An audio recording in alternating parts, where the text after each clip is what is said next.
यह तीसरा भाग है। इसके पहले हम 2 भाग में 25-25 प्रश्न को सॉल्व कर चुके हैं। यह जनवरी 2017 का यूजीसी नेट जेआरएफ का तृतीय प्रश्न पत्र है, उसका यह तीसरा भाग है। इसमें 51वें प्रश्न से लेकर के हम 75वें प्रश्न तक के भाग को देखेंगे। उसमें 51वां प्रश्न है, ज्ञान विज्ञान योग नाम का कौन सा अध्याय है श्रीमद् भगवद गीता में? ज्ञान विज्ञान योग नाम का है 7वां अध्याय। 7वें अध्याय का नाम ज्ञान विज्ञान है। पहले गीता भी का उसमें पाठ्यक्रम में था तो गीता के अध्याय पूछते थे, अभी भी पूछा जा सकता है, इसलिए आपको गीता के सभी अध्यायों के नाम याद होने चाहिए। इसके बाद एषु कस्य महापुराणेषु अंतर्भावो नास्ति, इन चारों में से किसका महापुराणों में अंतर्भाव नहीं हुए? इन 4 प्रश्न विकल्पों में से किनका महापुराण के अंतर्गत अंतर्भाव नहीं है? तो सबसे पहला क्या है? मत्स्य पुराण बिल्कुल महापुराण के अंतर्गत आता है। ब्रह्म पुराण, मत्स्य पुराण 14,000 श्लोक वाला है, ब्रह्म पुराण 10,000 श्लोक वाला है, अग्नि पुराण वहन्नम च 10,500 प्रायः 15,400 के आसपास श्लोक हैं इसमें। और सांब पुराण यह महाभारत के अंतर्गत, इस पुराणों के अंतर्गत सांब पुराण नहीं माना गया, ये उप पुराण में आता है। अगला प्रश्न है 52वां, फलेन मूलेन च बारी भूरुहाम मुनेरिवेत्थम मम यस्य वृत्तयः नैषधीय चरिते इयमुक्तिर्भवति। नैषधीय चरित में यह उक्ति किसकी है? हंस की यह उक्ति है कि मैं मुनि की तरह अपना मेरी वृत्तियां मुनि की तरह हैं। इसके बाद अगला प्रश्न है, पौरेषु सोहम बहुली भवंतम अपाम तरंगे शिव तैलबिंदुम सोढ़ुम न तत्पूर्वमवर्णमीशे आलानिकम स्थाणुमिवद्दीपेन्द्रः। रघुवंश में यह उक्ति किसकी है? रघुवंश के 14वें सर्ग की है। पहले 14वां सर्ग भी अपने पाठ्यक्रम में समाविष्ट था, अभी नहीं है वर्तमान में, परंतु यह उक्ति क्या राम कह रहे हैं कि मैं अपने पुर में जो जैसे तेल के जल के तरंगों के बीच में तेल का बिंदु डाल दो तो वह फैल जाता है, वैसे मैं अपने पुर में फैल रहे इस दुष्प्रचार को नहीं सह सकता। जैसे हाथी अपने सामने खड़े हुए स्थाणु को नहीं सह पाता, उखाड़ के फेंक देता है, तो ऐसे मैं इस को नहीं सह पा रहा हूं। ये कौन बोल रहे हैं? राम बोल रहे हैं, सीता के प्रति जो वह प्रसिद्धि चल रही थी। कुछ लोग कहते हैं, यहाँ पर एक विशेष बात ध्यातव्य है, कुछ लोग कहते हैं अभी कि ये वाल्मीकि रामायण में यह प्रक्षिप्त अंश है। वाल्मीकि रामायण में यह प्रक्षिप्त कर दिया गया कि सीता का त्याग राम ने नहीं किया था, ऐसा कहते हैं। रामभद्राचार्य जैसे विद्वान भी कहते हैं, पर वो उसी बहाने, क्योंकि तुलसीदास ने नहीं लिखा इसलिए मानते हैं, पर उसी बहाने वो ये नहीं जानते हैं कि वो वाल्मीकि का विरोध करते हैं। वाल्मीकि ने नहीं लिखा है, ऐसा कह देंगे कि मुगल शासकों ने वाल्मीकि के ग्रंथ में प्रक्षिप्त किया, तो कालिदास के ग्रंथ में तो प्रक्षिप्त नहीं किया, कालिदास ने अपने ग्रंथ में उसको रखा है। और इसका मतलब इसका तात्पर्य यह निकलता है कि कालिदास के समय तक ये वाल्मीकि रामायण का यही पाठ उपलब्ध था जिसमें सीता का परित्याग वर्णित है। तो यह एक प्रामाणिक तथ्य है, वो प्रक्षिप्त नहीं है। यह एक वाक्य बोलना था, विषय से बाहर का है, फिर भी चले। अगला प्रश्न देखते हैं, गतम तिरश्चीन मनूरु सारथे प्रसिद्ध मूर्ध्वज्वलनम हविर्भुजः शिशुपालवधे अस्मिन् पद्यांशे अनूरु सारथी भवति। अनूरु सारथी, अनूरु मतलब जिसके उरु नहीं है, मेरा पर्यायवाची एक नाम है। मेरे ही नवा राशि थे, वो सूर्य के सारथी अनूरु। सूर्य के सारथी कौन थे? अनूरु, अरुण उनका दूसरा नाम था। और अनूरु जिसका सारथी है वह कौन है? अनूरु सारथी भगवान सूर्य। अनूरु सारथी कौन होते हैं? भगवान सूर्य। फिर अगला 55वां प्रश्न है, ईदृशानां विपाकोऽपि जायते परमाद्भुतः उत्तर रामचरिते इयमुक्तिर्भवति। ईदृशानां विपाकोऽपि जायते परमाद्भुतः, ऐसे लोगों का विपाक कर्मफल भी बहुत अद्भुत, परम अद्भुत जाता है। यह उत्तर रामचरित में किसकी उक्ति है? तो यह उत्तर रामचरित में उक्ति है मुरला की। मुरला की, आप तमसा मुरला 2 नदी अधिष्ठात्री देवियां हैं, उनके संवाद में यह वाक्य है, देख लेना, तीसरे अंक में है यह वाक्य। मुद्रा राक्षसे कौमुदी महोत्सव केन निषिद्धा। मुद्रा राक्षस में कौमुदी महोत्सव का निषेध किसने किया था? मुद्रा राक्षस में कौमुदी महोत्सव का निषेध किसने किया था? तो इसको आप जानेंगे कि चाणक्य ने कौमुदी महोत्सव का निषेध कर दिया था। मुद्रा राक्षस की कहानी पढ़ेंगे तो आपको यह ज्ञात हो जाएगा। कौमुदी महोत्सव का निषेध किसने किया था? चाणक्य ने। इसके बाद 57वां प्रश्न हम देखेंगे। स्त्रीणाम अशिक्षित पटुत्वम मानुषीषु संदृश्यते किमुत याः प्रतिबोधवत्यः प्रागंतरिक्ष गमनात् समपत्य जाता मन्ये द्विजैः परभृताः खलु पोषयन्ति। यह वाक्य अभिज्ञान शाकुंतलम में 5वें सर्ग में है। ये अभिज्ञान शाकुंतल में यह उक्ति किसकी है? दुष्यंत की उक्ति है। यह दुष्यंत कहते हैं कि स्त्रियां तो पढ़ी लिखी नहीं रहती हैं, अशिक्षित रहती हैं तो भी पटु रहती हैं, और अगर उनको सिखा दिया जाए तब तो वो पता नहीं कितनी पटु हो जाएंगी। कहा नहीं जा सकता, अनलिमिटेड पटु हो जाएंगी वो। क्यों? क्योंकि जो पढ़ी लिखी नहीं होती है ऐसी परभृताएं कोयलें अपने पुत्रों को कौवे के घोंसले में रख के कौवों से पलवाती हैं, इतनी चालाक होती हैं। अन्य द्विजैः परभृताः खलु पोषयन्ति। हर्षचरित में पंचम उच्छ्वास में विश्वस्तानां यशसा स्थातुमिच्छामि लोके नवपुषा। यह वाक्य किसका है? हर्षचरित के 5वें उच्छ्वास में यह वाक्य है।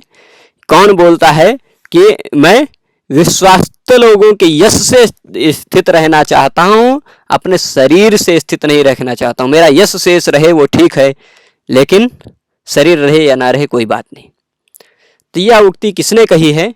यह उक्ति है यशोमती की उक्ति है।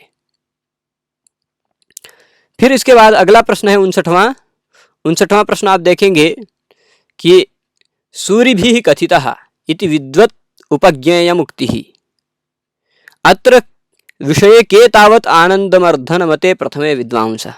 सूरिभिः कथितः 13वीं कारिका जो ध्वन्यालोक की है। यत्रार्थः शब्दो वा तमर्थम उपसर्जनीकृत स्वार्थौ व्यंगतः काव्य विशेषः ध्वनिरिति सूरिभिः कथितः जो कहा गया है, उसमें सूरी के विषय में किसको कहा है? प्रथमे ही विद्वांसो वैयाकरणाः कहा है। वैयाकरण लोग जो होते हैं, वैयाकरण बहुत खतरनाक होते हैं, वो सब लोग पहले विद्वान माने जाते हैं। प्रथमे विद्वांस मतलब प्रथम यानी प्रारंभिक विद्वान, श्रेष्ठ विद्वान वही होते हैं।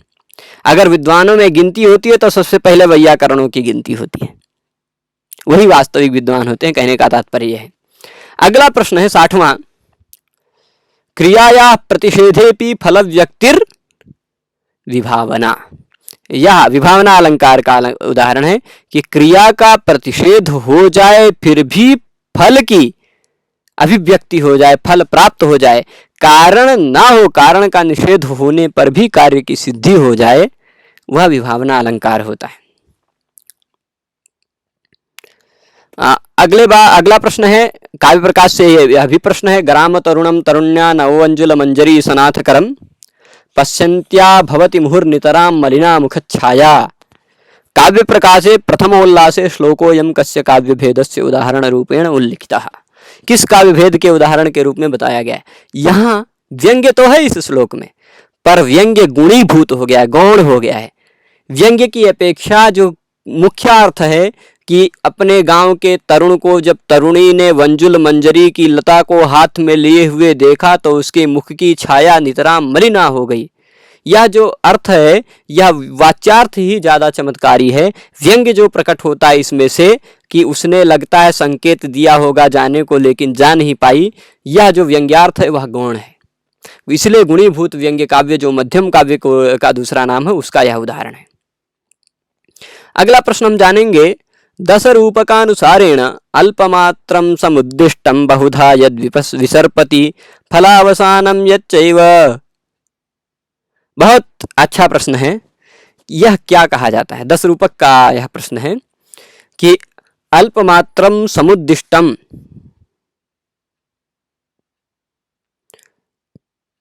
ऐसा बीजम तद अभिधीयते, वह बीज कहा जाता है।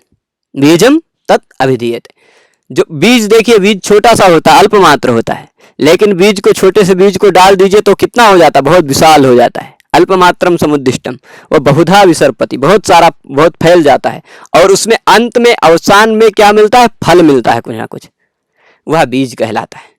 यह कहानी का बीज होता है। इसके बाद और भी इसी तरह बिंदु का भी लक्षण दिया है, अवान्तरार्थ विच्छेदे बिंदुरच्छेद कारणम, वो सभी सबका लक्षण जानना है। व्यापी प्रासंगिकम वित्तम तथा केत्यभिधीयते, प्रकरीत प्रदेश भाग, प्रकरी प्रदेश विभाग होती है, सबका लक्षण ऐसे बताया गया। इसके बाद दशरूपक मतानुसारम दृष्ट नष्टस्य बीजस्यान्वेषणम भवति। दृष्ट नष्टस्य बीजस्य अन्वेषणम किम भवति, दशरूपक के अनुसार यह गर्भ कहा जाता है। गर्भस्तु दृष्ट नष्टस्य बीजस्य अन्वेषणम मुहुर। गर्भ संधि वह होती है जहाँ दृष्ट नष्ट बीज का अन्वेषण किया जाता है। सभी प्रकार की संधियों का भी 5 संधियां हैं, मुख, प्रतिमुख, गर्भ, औमर्श और उपसंहृति या निर्वहन, इनके लक्षणों को भी जानना है। आसु कस्याः वक्रता मध्य गणना नास्ति, वक्रता के मध्य में, वक्रता की लिस्ट में इन चारों में से किसकी गणना नहीं है। तो इन चारों में से कौन कौन से हैं? पहला है वर्ण विन्यास वक्रता, बिल्कुल इसकी गणना है। वर्ण विन्यास वक्रता की वक्रता के मध्य में गणना है। समास वक्रता की गणना नहीं है और सभी वक्रताएं गणित हैं। समास वक्रता की गणना इसमें नहीं है, इस लिस्ट में। पद पूर्वार्ध वक्रता है, पद परार्ध वक्रता भी है, प्रकरण वक्रता भी है, पर समास वक्रता नहीं है। राजशेखरेण काव्यमीमांसायां दोषाधिकरण विषये कस्य ग्रंथकारस्य नाम उल्लिखितम। ये 2017 का प्रश्न पत्र है। उस समय काव्य मीमांसा भी ग्रंथ में हुआ करता था सिलेबस में। राजशेखर की काव्य मीमांसा बहुत अच्छा ग्रंथ है, बहुत पठनीय ग्रंथ है, हर एक काव्य शास्त्री को पढ़ना चाहिए। उन्होंने नई तरह की अवधारणा बनाई है वहाँ। सरस्वती के द्वारा काव्य की उत्पत्ति के बताई है। सरस्वती के ने काव्य पुरुष की उत्पत्ति हुई होती है सरस्वती के द्वारा। काव्य एक पुरुष है, उसके ये शरीर है, उसका सब कुछ अंगों के बारे में बताया है। तो उसमें दोष अधिकरण को किसने पढ़ा था, दोष अधिकरण को किसने सबसे पहले जाना था, यह कहा गया है। तो दोषाधिकरण रस को भरत ने जाना था, यह जानते हैं। दोष अधिकरण को किसने जाना था, किसके बारे में ऐसा कहा है, तो यह वैसे अभी वर्तमान में यह प्रश्न नहीं हो सकता है, पर धिषणस्य विषय दोषाधिकरण विषय उक्तम। धिषण ने दोषाधिकरण पढ़ा था कि काव्य में कौन कौन से दोष होते हैं, ये धिषण ने जाना था। अगला प्रश्न है नाट्यशास्त्र के पहले अध्याय से है। पहला अध्याय भी अब पाठ्यक्रम में नहीं रह गया है। पहले पहला, दूसरा और छठा 3 अध्याय थे पाठ्यक्रम में, अब केवल दूसरा और छठा अध्याय बचा है। पहले अध्याय को इस बार हटा दिया गया है। फिर भी यह प्रश्न ध्यान रखिए, बहुत प्रसिद्ध श्लोक है पहले अध्याय का। दुखार्तानाम श्रमार्तानाम शोकार्तानाम तपस्विनाम, फिर विश्राम जननम लोके नाट्यमेतद् भविष्यति। चौथा इसका डी विकल्प सही, विश्राम जननम। जो दुख से आर्त हैं, श्रम से आर्त हैं, शोक से आर्त हैं, कोई कितना भी दुखी हो जाके नाट्य देख ले, नाटक देख ले, मूवी देख ले, तो उसको विश्राम मिल जाता है। कितना भी थका हुआ हो, थकान उतर जाती है, शोक में हो, शोक भूल जाता है। तो ये नाट्य जो है वह नाट्य विश्राम जनक है। फिर इसके बाद मित्रा त्रिपुत्र नेत्राय त्रयी शात्रव शत्रवे गोत्रारि गोत्रजत्राय गोत्रात्रे ते नमो नमः। यहाँ त्र त इन सब का खूब आवृत्ति की है। यह शब्द चित्र जो अधम काव्य है, अधम काव्य का यह लक्षण है, अधम काव्य का यह उदाहरण है। और पंडित राज जगन्नाथ ने यह बताया है। रस गंगाधर में पहले आनंद में 4 उदाहरण दिए हैं। शयिता सविधेप्यनीश्वरा, यह उत्तम काव्य का उत्तमोत्तम का उदाहरण है। और राघव विरह ज्वाला संतापित सह्य शैल शिखरेषु, यह उत्तम काव्य का उदाहरण है। अधम काव्य के उदाहरण में इन्होंने ये मित्रा त्रिपुत्र नेत्राय त्रयी शात्रव शत्रवे, यह उदाहरण रखा है अधम काव्य के उदाहरण में। और एक तनय मैनाक से प्रारंभ होने वाला श्लोक है, वह मध्यम काव्य का उदाहरण है, देख लेना है वो सबको। इसके बाद अगला यत्र व्यंग्यम अप्रधानमेव सच्चमत्कार कारणम, यह भी जहाँ पर व्यंग्य अप्रधान हो, व्यंग्य गौण हो, वह फिर भी चमत्कार करता हो, ऐसा कौन सा काव्य होता है? यह पंडित राज जगन्नाथ के अनुसार उत्तम काव्य है और मम्मट के अनुसार यही मध्यम काव्य है। पंडित राज जगन्नाथ के अनुसार यानी मम्मट के अनुसार जो उत्तम काव्य है उसको पंडित राज जगन्नाथ ने उत्तमोत्तम काव्य के अंतर्गत मान लिया है, और मम्मट का जो मध्यम काव्य है वह पंडित राज जगन्नाथ का गुणीभूत व्यंग्य काव्य उत्तम काव्य है। राघव विरह ज्वाला उसका उदाहरण है। और पंडित राज जगन्नाथ का जो अर्थ चित्र है वह इनका मध्यम काव्य है। और पंडित राज जगन्नाथ का जो शब्द चित्र है, जिसमें शब्दों का चित्रण किया जाता है, कि शाब्दिक अलंकार होते हैं, वह अधम काव्य है, और उनका भी, मम्मट का भी वही अधम काव्य है, शब्द चित्र है। इसके बाद अब अगला प्रश्न है, कौटिल्य अर्थशास्त्र उल्लेखानुसारम एषु कः कोपात विनिनाश। या कौटिल्य अर्थशास्त्र देखेंगे आप, तो कौटिल्य अर्थशास्त्र में एक अरिषड्वर्ग जय नाम का एक अध्याय है। उस अध्याय में 6 प्रकार के शत्रु बताए गए हैं, काम, क्रोध, मद, लोभ, मान, मोह। ऐसे 6 प्रकार के शत्रु बताए गए। इन 6 प्रकार के शत्रुओं से विजय, 6 प्रकार के शत्रुओं से जय प्राप्त करना है, तो क्रोध से भी जय प्राप्त होनी चाहिए। अन्यथा कोप पर अगर राजा जय नहीं प्राप्त करता है तो उसका नाश हो जाता है। जैसे उदाहरण भी बताया गया है कि कोप से किसका नाश हो गया था, वो उदाहरण उन्होंने दिया था, कोपात जनमेजय। जनमेजय ने गुस्सा किया और गुस्से के कारण उसका वध हो गया। इसका उत्तर है डी, जनमेजय। आप पढ़ेंगे वहां पर मिल जाएगा, मैं वो पढ़ा चुका हूं, वहां से आप देख सकते हैं। अगला प्रश्न भी कौटिल्य अर्थशास्त्र का ही है, पहले अध्याय का है। प्रदीपः सर्व विद्यानां, उपायः सर्वकर्मणां, आश्रयः सर्वधर्माणां, शश्वदन्वीक्षकी मता। अन्वीक्षकी जो विद्या है उसके बारे में कहा गया है। कौन सी विद्या? अन्वीक्षकी विद्या। त्रयी विद्या के बारे में उन्होंने कहा था, सामर्ग्यजुर्वेदास्त्रयस्त्रयी। ये वेदों के साम, ऋग, यजु, ये जो तीनों वेद हैं वो त्रयी कहलाते हैं। वार्ता के बारे में कहा था, कृषि, पशुपाल्य, वाणिज्य च वार्ता। और दंड नीति है, अन्वीक्षकी त्रयी वार्तानाम योगक्षेम साधनो दंडः तस्य नीति दंड नीति। ऐसा बताया गया था। फिर कौटिल्य अर्थशास्त्र का ही ये अगला भी प्रश्न है, 71वां भी। कौटिल्य अर्थशास्त्र मते एतस्य वैश्यस्य स्वधर्मे न भवति। वैश्य का स्वधर्म कौन सा नहीं होता इन चारों में से? ये तो देख लेते हैं।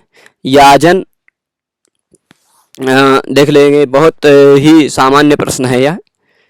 इसका यही सही उत्तर है कि याजन वैश्य नहीं करा सकता। यह यज्ञ करवा नहीं सकता है, यज्ञ कर सकता है।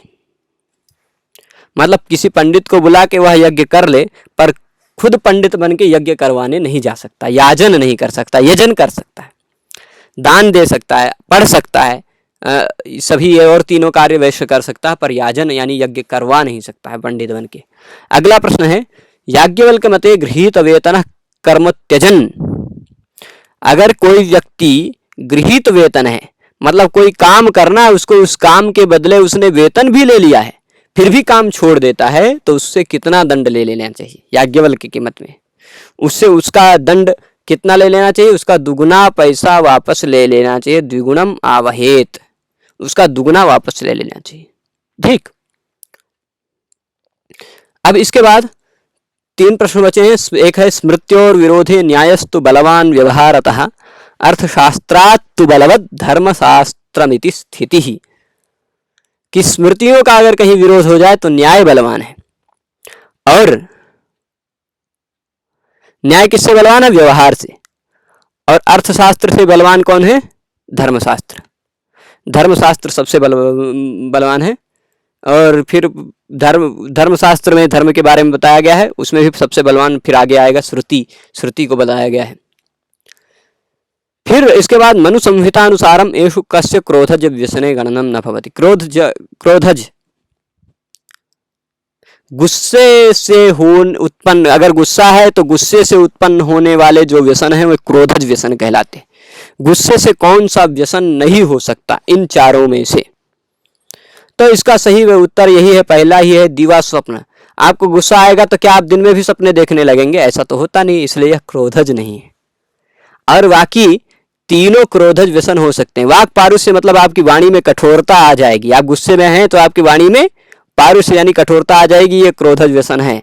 साहस भी आपके अंदर आ जाएगा, कभी दुस्साहस भी करने लगेंगे, तो ये साहस भी क्रोधज व्यसन है। और दंड पारुष्य, आप किसी को कठोर दंड भी दे सकते हैं क्रोधज व्यसन से। तो ये तीनों क्रोधज व्यसन में आते हैं, पर दिवा स्वप्न, दिन में सपना देखना, ये नहीं आता है। इसका अंतिम प्रश्न है, मनु संहितातः रिक्तम स्थानम पूरयत। वेदः स्मृतिः सदाचारः स्वस्य च प्रियमात्मनः एतत् चतुर्विधं प्राहुः साक्षात् धर्मस्य लक्षणम्। यह धर्म के लक्षण का यह एक श्लोक है। वेद, स्मृति और सदाचार, अपना प्रिय, वेद को मानना, वेद के बाद फिर स्मृतियों को मानना, फिर सदाचार को मानना और फिर अपने आप को प्रिय, अपनी आत्मा को जो प्रिय है वह मानना, ये 4 प्रकार का धर्म का लक्षण है। तो इस वीडियो में इतना ही।